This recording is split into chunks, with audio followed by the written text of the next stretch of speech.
Welcome back to Session 5 of the Canadian International Ekamra Sports Literature Festival. I'm your host, Teddy Katz. I was a sports journalist with the Canadian Broadcasting Corporation here in Canada for almost 20 years. I'm really excited about our next session, which features a new book that's just been released.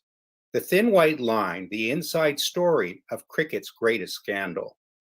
The author is Nick Greenslade, the deputy sports editor of the London Times. It's the story of the spot fixing scandal of 2010, which sent shockwaves through the sport.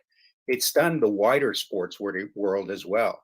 It was the start of a stunning chain of events that saw Pakistan captain Salman Butt and bowlers Mohammad Asif and Mohammad Amir banned and sent to prison. Moderating this session is Arup Ghosh, one of India's best-known TV anchors, with vast experience across news reporting and anchoring cricket shows. Arup, welcome. Hi, Teddy. Arup, keeping in mind the global audience that's joined us today, what did you think when you heard about this book coming out? I was pretty excited reading about this book because this is a book which has come at the right time, I feel, and it talks about a very important episode in cricketing history. I'm a huge fan of the game, and also have been involved with the cricket shows and coverage.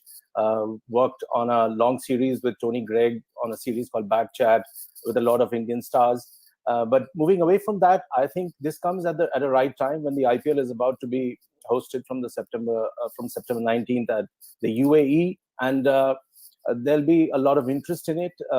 Also, I've noticed that of late, there has been a lot of emphasis by the anti-corruption unit all over the world where cricket is played to stop this malaise of fixing. Will it go away? Can it be stopped at all? Is a huge question, which Nick obviously faced while writing the book. And I think it is here to stay. How it will be tackled is another issue. Just before we get to your conversation with Nick, what's the most fascinating thing about this book for you? What I found the most fascinating part is that we knew what happened then, but the most interesting part for me was the way Nick pieced certain reasons why it happened. What were the socioeconomic factors? What were the other issues which triggered the need for such a deal? And why was it so easy for the fixers to not only trap the Pakistani captain, but two of the best bowlers probably this game has ever seen, and what a loss it has been. So for me, that was extremely interesting, and it triggers a lot of food for thought.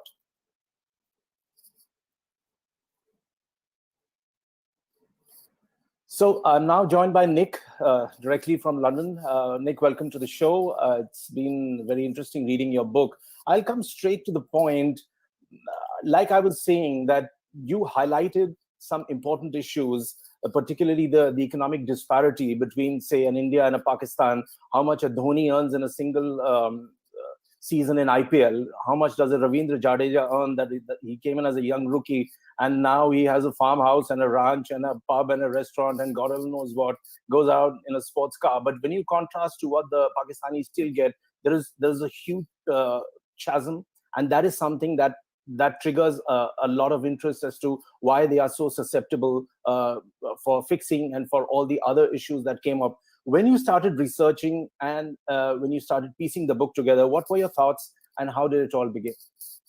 Yeah, well, I didn't actually appreciate that the financial differential between Pakistan and the other major test nations, such as India, as you said, and also England, was so extreme. I knew they weren't earning as much, but I think there was a figure cited at the time in 2010 that the Pakistan players in England at the time would have been earning approximately £22,000 sterling per year to play for Pakistan, whereas their England counterparts were getting upwards of £400,000 a year. Now that's just for playing, and then you add on top of that the various sponsorship deals, which England players were found much easier to negotiate because there was a big developed sponsorship market in the UK.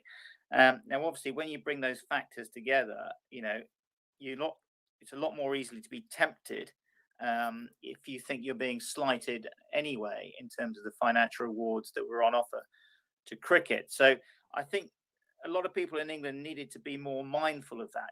We like to think of ourselves as being whiter than white. No England Test players, I think, as far as I'm aware, have never ever been accused of match fixing, and long may that continue. But they're in a very privileged situation, as indeed, as you said earlier, the Indian players are. They are megastars, and they are paid huge amounts of money, close to £1 million now for regards the top England players. So the idea that they would be tempted in the same way that you might be if you were a young Pakistan player. I'm not trying to excuse anyone here, but it's clearly a factor. You then also have to throw into the argument another element about Pakistan cricket, and I'm not sure its governance was quite as good, quite as developed as it could have been in terms of the way the PCB monitored the players and who they mix with. So again, there was a lot more exposure to malevolent factors there.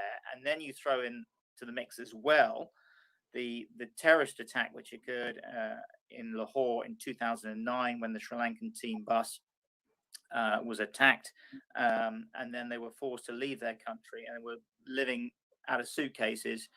In fact, I think the attack was in 2008, unless I'm much mistaken, and they were living out of suitcases for a long time. And again, their home from home became Dubai, UAE, which you referred to will be the home of the IPL soon. And there was a lot more temptation in the UAE. A lot of these people who have got bad designs on international cricket just happen to be based in the UAE. Nick, where the Pakistani players were concerned, there were three of them. Salman Butt, the captain, a young captain. Then you had Mohammad Amir at age 18, a terrific talent. And then there was Mohammad Asif, who was not all that young. But after their ban and the prison sentence that they had, they were all out for at least a minimum of 5 years, at least Amir was. He was never the same bowler. You referred to Michael Holding, and I followed Mohammad Amir's career very closely after that, and it was such, the word that has been repeatedly used in your book is sad. It is extremely sad that such a precocious talent, such an audacious bowler, such a brilliant bowler is lost forever. Yes, he did come back, but he was never the same bowler. Mohammad Asif's career almost got over. Salman Butt is still struggling to get back. So when we talk about Mohammad Amir, you have quoted interviews from Michael Atherton and a couple of the other top-notch cricket writers and players. And while some of them, like Cook, may have alluded to the fact that he should have been banned and for life, and why did they go easy? But when we talk about Amir, what is the sense of the tragedy you had, his tragedy, while you were piecing the story together? Yes, I mean, sad really is the word. I mean, you have to go back and remember, as we said, this was an incredible talent. I think he was certainly the youngest player to 50 Test wickets. It did it in next to no time. In that tour of England, he had a fine Test match at the Oval, the Test match before Lords, which is where the no balls were bowled. And then he was bowling a brilliant spell at Lords. Even when he was bowling no balls to order, he was still producing some brilliant cricket to remove England's top order. That was an amazing spell of bowling he bowled on the second day at Lords of the fateful Test match. Now, the problem is that he'd been caught up in something way beyond his understanding. Most dressing rooms in international cricket and in international sport are quite hierarchical. You have the captain, the senior players, and then you have the younger players, and generally the younger players take their lead from the senior players and the captain. Now, that is even more accentuated within the politics of the Pakistan dressing room, which is particularly hierarchical. You throw in the fact that also Amir, came from a very rural backwater, wasn't particularly well educated, and suddenly at 17, he's thrown onto the international circuit and he's making it up as he goes along almost. He hasn't had a proper cricketing education almost in terms of how he handles the pressures that can come when you play international cricket. Now, he then falls in with a bad agent, Mazhar Majid, who has designs on cricket which are not healthy, and he falls under the spell of Salman Butt. Now, initially, Butt was a positive influence. Butt was a player who helped him out at the academy before he was picked for Pakistan, he was a player whom he respected. And then in the summer of 2010, Butt is made captain of Pakistan for the Test team. Things should be good then for Amir. Unfortunately, as we now know, Butt himself has bad designs on international cricket as well. And he's caught between Mazhar Majid, his agent, and his captain, Salman Butt, both influencing him. They effectively groom him to get involved in the whole fixing saga, and they also blackmail him. He doesn't understand what he's been thrown into, and he goes along with it. Now, he obviously knew straight away he'd done wrong. He did have a chance to come clean. We should say that a lot of parties in the immediate aftermath of the no balls being bowled had said to him, look, we appreciate you're not the kingpin here. You're a young guy. If you confess, you'll get a more lenient sentence from the ICC. We can help you here. He did spurn those chances. Now, you can hypothesize why he might have done those things, because once criminal charges were brought, that suddenly brings a prison sentence into reality. He only decided probably about a few months before his criminal trial that it was time to confess. He had very good lawyers in England who worked with him and kind of explained to him why this was a good thing, both professionally and ethically. And he had people in the cricket world, as you said, Michael Atherton, former England captain, Mike Brearley, another former England captain. They could appreciate his plight, as could Michael Holding. And both Brearley and Atherton worked with his defence team in any way they could. And Michael Holding also provided a character reference at the trial. Unfortunately, 5 years away from the game is a long time for any player, however good you are. Now, he didn't bowl badly since he came back. He made his Test return again at Lords in the summer of 2016, and as I say, didn't do at all badly. Played in the World Cup last year and actually featured in a T20 here in England earlier this month, even though originally he had decided not to tour because his wife was expecting a second child. So there was redemption of sorts for Amir, but probably not in the way we all would have hoped from him. Nick, let me ask you a direct question, because you were in the thick of it while writing this book, and you've obviously researched a lot about it and pieced many other facets to it. And I thought a very interesting ride was reading about the way the reporter and the fixer went about their jobs. But talking specifically of Amir and the way the British courts treated him, what was your personal take as a sports journalist, as a senior sports editor? You've been in it for a long time. Did you think that they cut him more slack than what was required? Did they go easy on him? And what was your quick sense of the overall case, even where the other two were involved? Well, do you know what? It's funny whenever I think about this whole case and fixing in general. I sort of go through different emotions, both in the case of Amir and others. I mean, for those of us who love cricket and love sport, fixing seems a great betrayal. It seems the ultimate betrayal, that you could do that. You could cheat your own teammates. You could cheat fans, people who adore you. Why on earth would you do that? Sometimes when you explain it to people outside sport and you say, well, he bowled a no ball, and they sort of shrug their shoulders and say, all right, okay, he's not a child killer at the end of the day. People in sport can take this extremely seriously and cast all sorts of evil aspersions over those who perpetrated these acts. Sometimes you need a slight sense of perspective. I think Amir was treated more than he didn't serve as longer in prison. He went to a youth offenders institute. The Pakistan Cricket Board and also the International Cricket Council did everything they could to get him back playing international cricket, even before his original 5-year ban was due to end. So a lot of help was geared to getting him back into the game, because I think they realized it would ultimately be a good message for cricket if they could say, look, we've taken this guy, we've punished him, but now he's rehabilitated.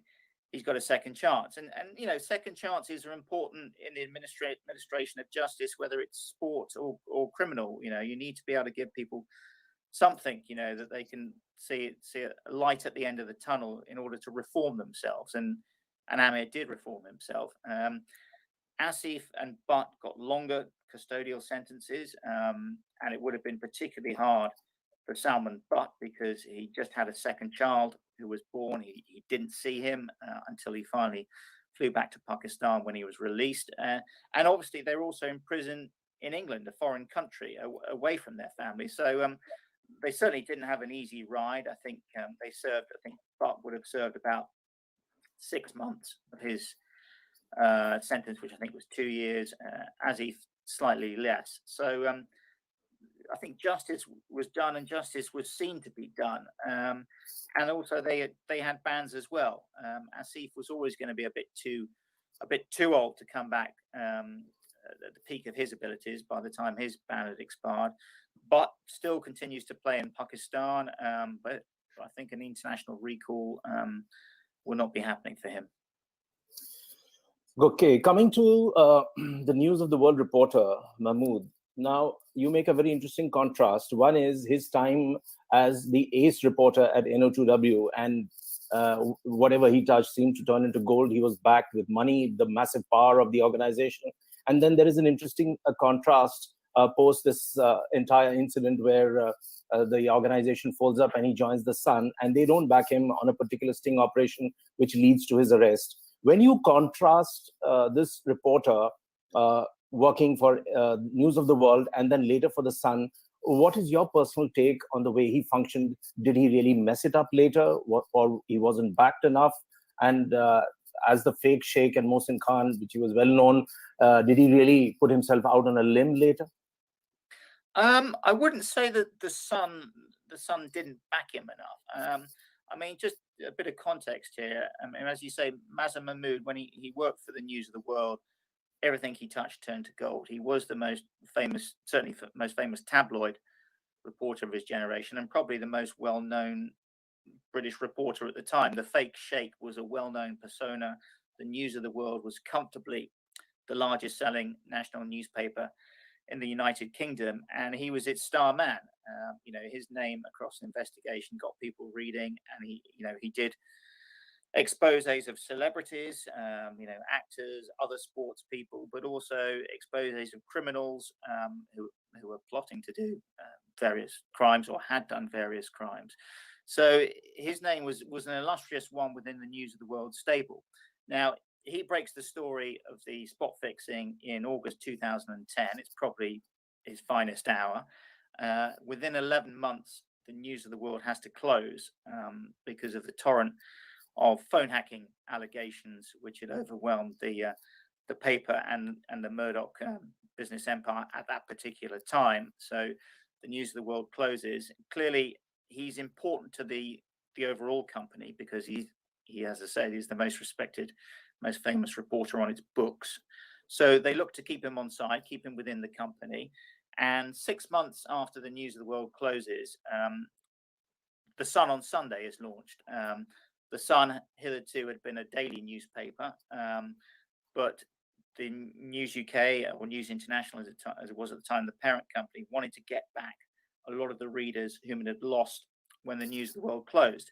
So the Sun on Sunday became the sort of seventh day brand of the Sun, and Mahmood is taken on as its star reporter, again covering exactly the same beat as he'd been doing before, whether it be criminal investigations or looking into the private lives of celebrities and what they were up to. Now, the difference between the News of the World and the Sun on Sunday was essentially one of budgets. The News of the World was the cash cow within the Murdoch empire, hugely successful, and money wasn't a problem for a Mahmood investigation. The Sun on Sunday didn't quite have the same resources, though it was pretty well resourced by the standards of national newspapers. But Mahmood is off following the same sort of leads, looking into the same stories. And he comes across this story involving a pop star over here by the name of Talisa. He gets a tip off that she's into drugs, she's involved in drugs. He follows it up at considerable expense, it should be said. He flies her over to Las Vegas. She then gets flown back after a luxurious stay at Las Vegas to London. They meet again at elite restaurants and hotels in London. And each time he's trying to get her to say, well, not only am I into drugs, I can actually help you with the supply of drugs. he would maintain that's exactly what she did. A subsequent court trial found that actually he had lied in terms of bits of evidence he had given against her, and there was a general feeling that this was a case of entrapment. Now, Mahmoud's critics had always argued that his basic modus operandi was entrapment, that he was creating crimes where they might not already have taken place. And the law catches up with him. He gets caught out, and he's sent to jail. It's a very clear case.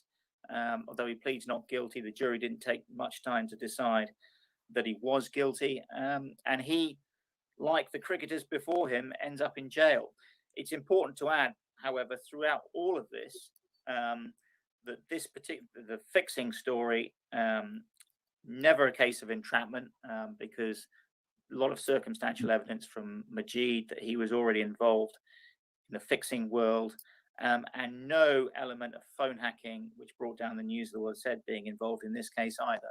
So this story, whatever subsequent stories might have got him in trouble, this story stands clear as a legitimate story, and as I said, probably his finest hour at the news of the world. Nick, there is reference to the Hansi Cronje scandal. When that scandal broke in India, I was working for one of the top broadcast networks in India, and we did a lot of coverage around it. And there was a compliment which was paid to Hansi Cronje later when he admitted to the confession. They said that unlike a lot of others, he was man enough to admit. Now, let's keep that aside. I was also in touch very closely with Mohammad Azharuddin and Ajay Jadeja, worked with them on several shows later. Azhar always regretted the fact that he never got to play in 100 tests. He got run out on 99 tests, and that's exactly how it remained. Ajay Jadeja has a more sanguine approach, phlegmatic approach to his life, couches a lot in humor. But the point I'm trying to make here is that when such a scandal breaks, even in India at that point in time, there were a lot of phone calls made, threatening phone calls made. A lot of people were threatened. There was a lot of dark clouds hanging. Did you experience anything personally like that? Or are you aware that any of your colleagues who were involved in the reporting of this huge scandal got any kind of these phone calls or any kind of threats, any emails? I'm not aware. What I would say about the Cronje affair and the other related cases which you mentioned there was a huge eye-opener for everyone, I think. I mean, there've been very murmurings about it, but it wasn't until it was laid out in the open that it became clear just this web that followed, that ensnared itself around world cricket. In Cronje's case, I mean, he did make the confession, but I would say he made the confession because the evidence was so overwhelming against him, he could hardly deny it. And I'm not sure he completely came clean about everything he'd been up to during those years when he was South Africa captain. Obviously, he's no longer with us. In terms of overall pressure and phone calls and emails, I did certainly pick up a vibe from people I talked to, let's say, on the sort of the surface / underground of this whole murky world, who did have tales of that involving Pakistan players been threatened. Obviously, for legal reasons, I can't name those, but certainly I understand. Those stories kept recurring, and very high profile players, both in Asia and England. That's the problem with a lot of this stuff, is that it's rumor and innuendo, and we hear these stories, and I suspect that most of them are true, but you have to tread very carefully legally. There's one story about a high profile player whose family were kidnapped and threatened if he didn't do what the fixers said. Those stories keep recurring. There's also, it's on record that I think there was a Pakistani journalist who started asking questions about Mazhar Majid shortly before the spot fixing incident at Lord's, and he received some phone calls telling him to not follow up that line of inquiry. But we don't know any more than that. But it's a criminal underworld at the end of the day, and they've got you've got huge financial interests staked in the in betting and its corollary fixing. So it's no surprise that kind of thing happens. Okay, now let me bring in our festival director, Sandeep Mishra, on this chat. And Sandeep is a celebrated sports editor, journalist, and entrepreneur, and wears a lot of hats. He was the person who launched Sports Illustrated in India, has been the sports editor of a couple of top broadcast networks, specialist in hockey. Sandeep, welcome to your show. And I want to get a sense from you. After that, feel free to ask Nick whatever you wish. But I just want to get a sense from you that you were on the ground reporting when this entire scandal broke. What was your feeling then? Did you feel that this would change the face of cricket forever? Yeah, Arup. In 2010, I mean, actually, when this news broke through, and most newsrooms in India, they were started scrambling, because number one, it were Pakistan players, and the way we view cricket and the kind of fan following, the amount of money involved with it. But the bigger emotion was actually Pakistan has done it, and that's where the news started getting, top priority. It suddenly became, the top three leads in any newsroom across the country for almost a week was just the scandal. And everybody was scrambling also to get more Pakistan cricketers into it, get the former cricketers to talk about it. And the similar case was with the Indian cricketers. But the larger feeling was that not, get to the source of it, find out why it happens, and also figure out, how to take control of the whole situation. But it was more like, oh, Pakistan has done it, so let's now run this news as large as we can, And that was the overwhelming thing for most of the journalists across the country. So it wasn't like, it was a scandal that happened in London. It happened with the Pakistan team. It happened with the Pakistan team. That was the biggest thing for Indian journalists at that time. Nick, there is an important point which is made towards the fag end of your book, and that itself could be material for another book later, which is the mercenary cricketer. And with so many new leagues happening, the Caribbean League, the Bangladesh League, the Lanka League, the Pakistan League, and the pressure to start T10 all over again, is it really possible for the ICC or for any other cricket board to put an absolute lid on something not happening again? Which is basically fixing. And when it comes to a pure mercenary cricketer, there is no question of any patriotism or sense of belonging. It's only the bucks that matter. I'm not saying they're selling their souls. They are basically selling their talent, and that's how it's going to be. But what is your take? Yeah, it's a very good question and a very interesting point. I mean, like you, I use the word mercenary, but at the end of the day, they're only doing what we all do, which is to try and get the highest paid job we can. And if that takes you from the Caribbean to Bangladesh to Sri Lanka to England in the same year, then good luck to you. I mean, fixing, you're never going to remove it from cricket or any sport, because any sport is always open to that. As long as there's a betting market, there's essentially going to be a potential fixing market. That's not going away. That's just human nature that is open to corruption and making a fast buck if it can. How we place limits on that, how we make that harder, is not clear. And in many ways, as you just said there, cricket has almost made it more difficult for itself to police the game because of this incredible sort of surge in new leagues built around first T20 and now T10. And, the games don't mean a huge amount. They're sort of forgotten. Apart from maybe the IPL final, they're forgotten each year and everyone moves on to their new league, and you put it behind you. And therefore, it's easy to see, and again, I don't seek to excuse it, it's easy to see how a player can rationalize it to himself. Well, I'll bat slowly between the 5th and the 10th over in this game. It's only the second game of the league. No one's going to remember it. I'll make up for it later in the season. And if I'm getting a few £1,000 for it, then why shouldn't I? In the grand scheme of things, what does it matter? I'm not excusing that, but it's easy to see how someone might rationalize that when you're just moving from one, I'm not going to use the word team, franchise, as they call it, and moving from one franchise to another around the world.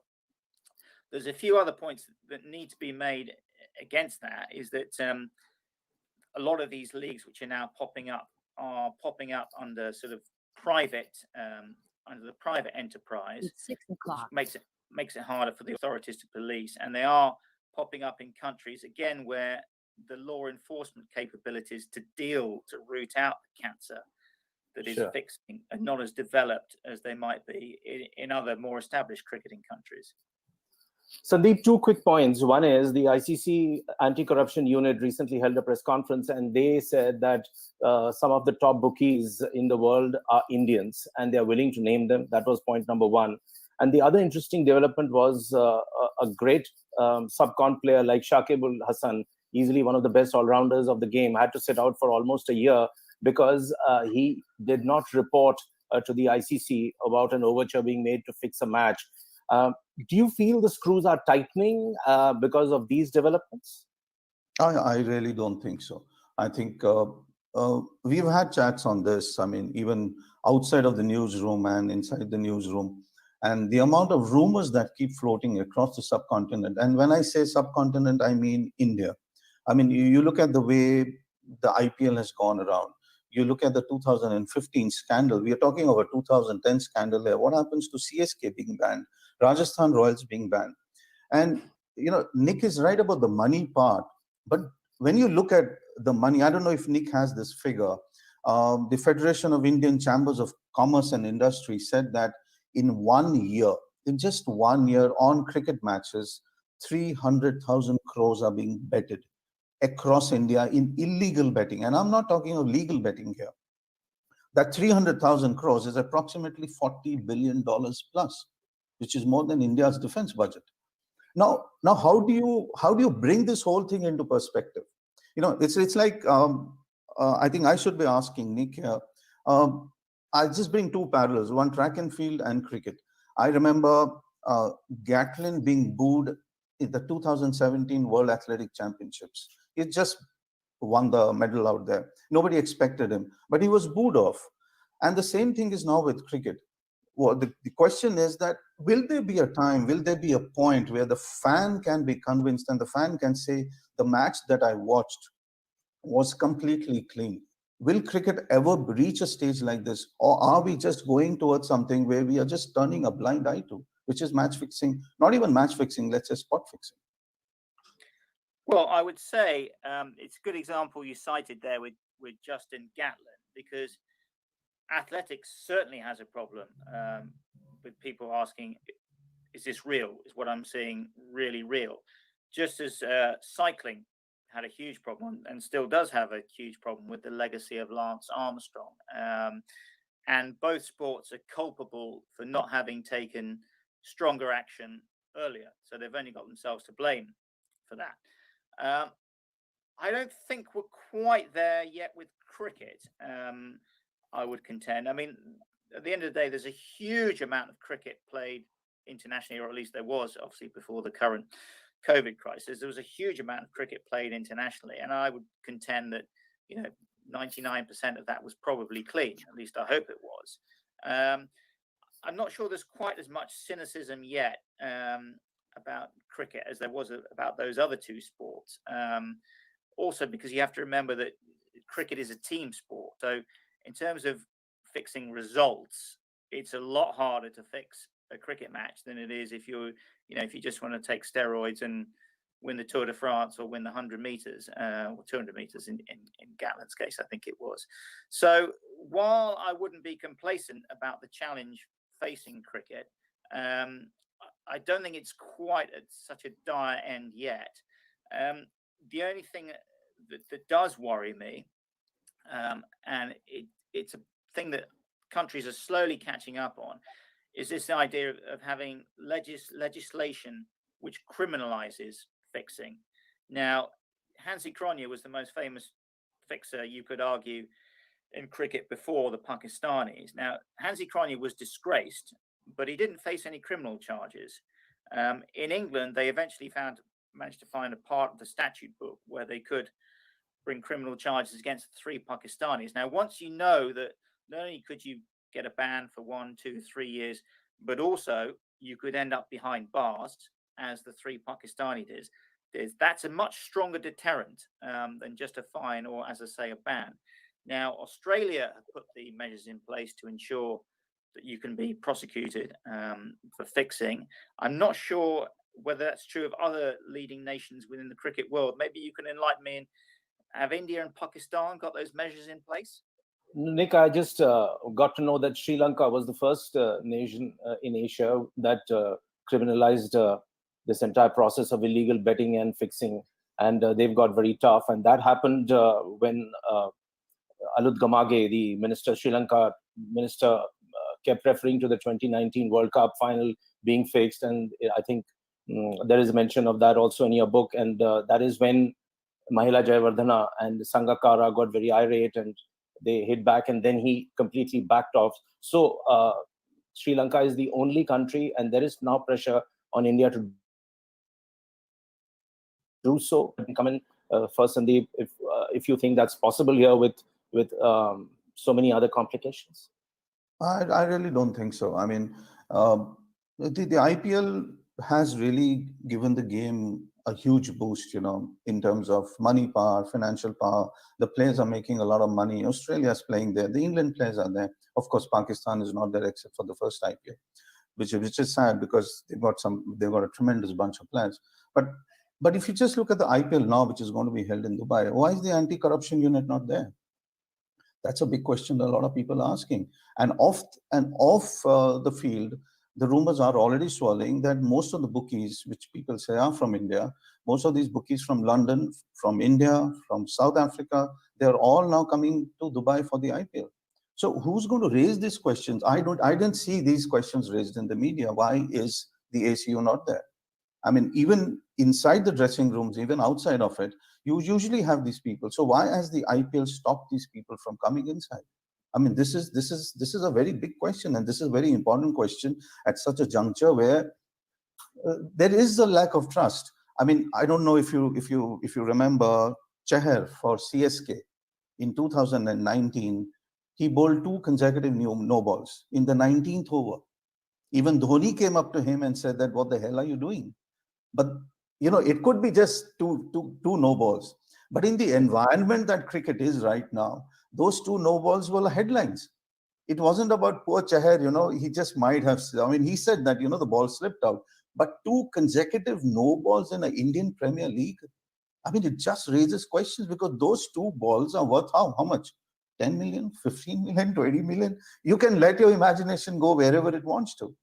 I think those are the questions, those are the big questions that every federation, the ICC basically needs to answer. I don't think the answers are not there right now. I don't think so. Nick, a quick point. Someone like a Srisant got a book recently. Of course, he was later cleared by the courts, and even some of our big names, they were initially banned, not allowed to play. But there is always a backing off, and then the same person comes in and rings the bell before a cricket match. And someone like Gautam Gambhir, who's now a ruling party parliamentarian, he was ballsy enough to say that this should never be happening. Anyone who's tainted is out. But when you compare the subcontinent, the Asian subcontinent, to England, Australia, and South Africa in particular, what is your analysis, and what are the differences that you see in the approach? Well, I think there's certainly one that the England, Australian, South Africans certainly like to think they're whiter than white, and their players would never be tainted by anything as grubby as fixing. And I think there's an element of what I call probably racial superiority, which doesn't do us justice and is not merited. I think English cricket is slightly different because we don't have the IPL and all the attention and all the huge money that goes with that. We haven't got anything like that at the moment, so there's probably not as much risk, as much interest, as much focus on it. I get the impression that the authorities here do their bit, but could probably do more. And we did have Mervyn Westfield, an English cricketer who did admit to fixing in 2012. Westfield, an associated Danish Canaria, who said he got him into the world of fixing. And I think if you look at you go back to where it all started on the fixing front was Salim Malik and bookmaker John. I think it was in the mid-90s. and he was having conversations with Shane Warne and Mark Wall, which I don't think reflected well on them. And the ACB had actually done nothing for a few months. So clearly, we're not whiter and white in these parts, or in Australia, or in South Africa. But we don't have, there isn't that huge interest in cricket in the way there is in Asia, in this country. Okay, we're running out of time. Nick and Sandeep, there's time for one last question. So I want to ask something which is generic in nature. Maybe there's not enough time to go into the depths of it all. But first, Nick, and then Sandeep, before we wrap up. When we talk about sport fixing, how big are the dangers that you see looking beyond cricket? Sorry, could you just elaborate a bit further? I said, when you talk about sport fixing, then beyond cricket, what are the dangers that you see? Because there have been some rumblings in tennis and other sport too. Is it really burgeoning? Is it growing out of proportion? Are you concerned? Yeah, I think tennis is a good example there. At the moment, from what I'm aware, it's been confined to the lower levels. But again, we don't know. We can't say for sure on that front. I mean, any sport where you have a lot of matches being played, and it's an individual sport, those clearly create the circumstances in which fixing is more likely to be rife. Maybe rife or more widespread. So tennis is a good example, I think you say there. Snooker, again, we have had examples in snooker involving players that people have heard of. That is another one which has been victim to this cancer. So we shouldn't be in any doubt that cricket is not just is not the only problem here. And when sports look to grow, as all sports are looking to grow because of globalization and the pressure on money and trying to get fans in, that's when temptation comes in. That's when you go to countries where the law enforcement authorities might not share the same view as you. That's when you really leave yourself open. And that's what we're getting into at the moment. That's clearly going to be a factor now because obviously of the COVID problems, which have really put a huge strain on financial resources in sport as society as a whole. Exactly. Sandeep, closing comments. I think I will be more worried about the domestic scene in India. I'll just give you one short example. Some years back, I was just checking out Betfair in terms of figuring out which Indian domestic sport is on it. And Mohan Bagan, one of the clubs from Kolkata, which is part of the Football League, they were playing a final in Goa. That itself had $1 million betting on it. And that really got me worried that, why is Betfair into domestic Football League? And that also Mohan Bagan. They didn't do the rest of the matches. They were only doing the final. I think at this point of time, what India requires, and I do believe that the media puts a lot of pressure. I do believe that the media can bring those answers out. We need a David Walsh here. I think Nick would know David Walsh very well. I think he's the one who took Lance to almost a huge amount of pressure in press conferences. So the Indian media landscape now needs a David Walsh. I'll pass that on to David. Such a fascinating conversation. Arup, thank you for moderating today. Arup Ghosh, of course, is one of India's best known TV anchors. Nick Greenslade, who just wrote this fabulous book. Thank you to you, Nick, for sharing some of the backstories of what went into writing this book. And thank you to Sandeep Mishra as well, one of the top Indian sports journalists. We're going to be coming up with our last session of the day soon.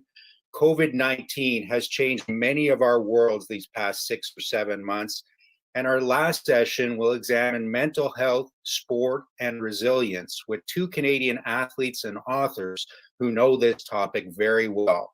Kevin Rempel and Kristen Worley will share some of the lessons they've learned and the books that they wrote about.